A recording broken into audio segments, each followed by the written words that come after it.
Republicans have the chance to govern, which is a rare gift in a country which seems to thrive on divided government. But history has a sense of humor because the margin within which to govern is very small. Success will require sacrifice and communication and humility, and yes, the dirtiest word of all in modern politics, compromise.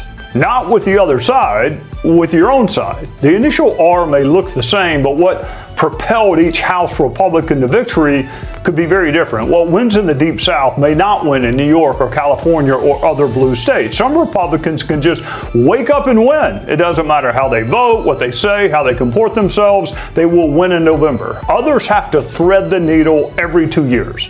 So would you rather be in the majority but have to work together and compromise with your teammates, or would you rather be in the minority and let the Democrats run the show? The next few months may answer that question. Joining us is Olivia Beavers with the Wall Street Journal.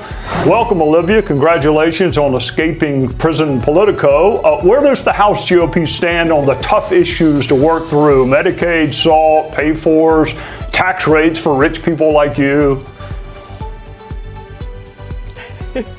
No, definitely not for me, Trey, but this week is going to be crucial. In the next 2 days, we're going to be seeing the key committees releasing their text, basically inking what they're going to do in terms of spending cuts, where money is going for the Energy and Commerce Committee and then the Ways and Means Committee. And those tie into two of the more controversial areas that Republicans are looking to either make cuts or, make changes to social security programs like Medicaid, and also dealing with an issue that's near and dear to people with, in New York, New Jersey, and California, known as SALT, state and local tax. And so we're probably going to see a big kaboom as negotiations go underway.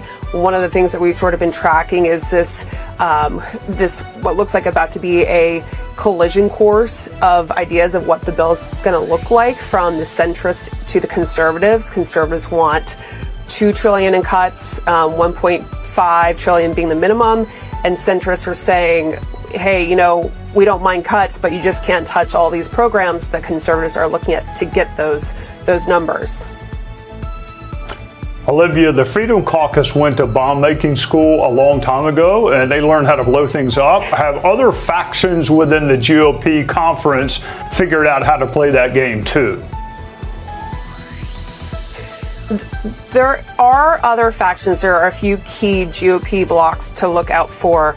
And they're all drawing red lines. And when you have a thin majority where only 3 can derail this bill passing, each member seems to have a lot of leverage. But there are the Medicaid defenders who are more centrist and moderate. It is the SALT caucus who is pushing for a higher cap. It is Republicans who don't want some of the IRA provisions that were in President Biden's key climate bill to be clawed back. And then there are the budget deficit hawks that you just talked about, but it's not just the House Freedom Caucus anymore. There are some budget hawks who are more rank and file members, like Lloyd Smucker and a few others.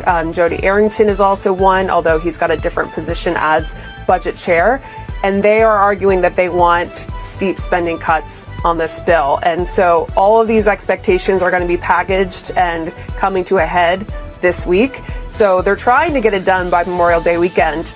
I have some doubts whether they're going to get it done, but I have been corrected before about them reaching these timelines.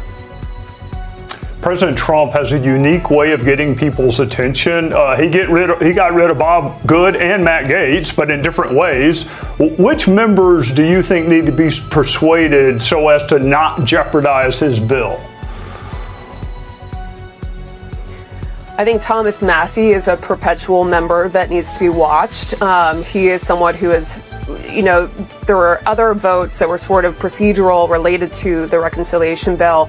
And there were 4 Republicans who were against it at one point, and the president worked them over, all except for Thomas Massie. So he's one to watch, and he's usually aligned with Victoria Spartz. We'll have to watch her, though she did end up being one of the ones who voted for the bill.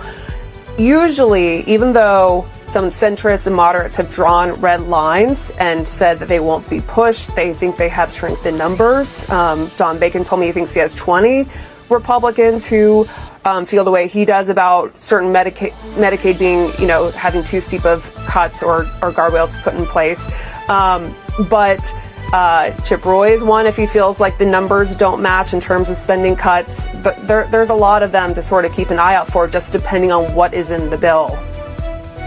All right, before I let you go, here's the ever eloquent Jasmine Crockett on white boys. There's a lot of people that are like, you know what? Like, let's go find the safest white boy we can find. I mean, I'm just saying. All right, Olivia, I'm almost positive AOC is not a white boy. Neither was Barack Obama, neither was Kamala Harris. It's hard to step into the mind of Ms. Crockett and emerge unscathed, but what is she talking about? I think she's talking about sometimes maybe the feeling like if Democrats had gone for a safer pick in terms of maybe going for a white man that might be more accepted. Women have, a ceiling sometimes, it feels like, with voters. Then maybe that might be where she's getting at. But already we're seeing the Democratic bench starting to stick their neck out. Usually there's a sign of if they're trying to gain name ID. You're seeing more podcasts from people like Governor Newsom. Andy Bashir is starting to come out. So people are starting to kind of like put their names out there, put themselves out there, even if they aren't explicitly saying they're running. So we're starting to get it all coming into picture. Well, that makes sense. She meant white man and not white boy, I guess. We'll talk about that next time. Olivia Beaver is getting ready to enjoy the top marginal tax rate with her new job at Wall Street Journal. Thank you for joining us on a Sunday night. Thanks, Take Trey. care.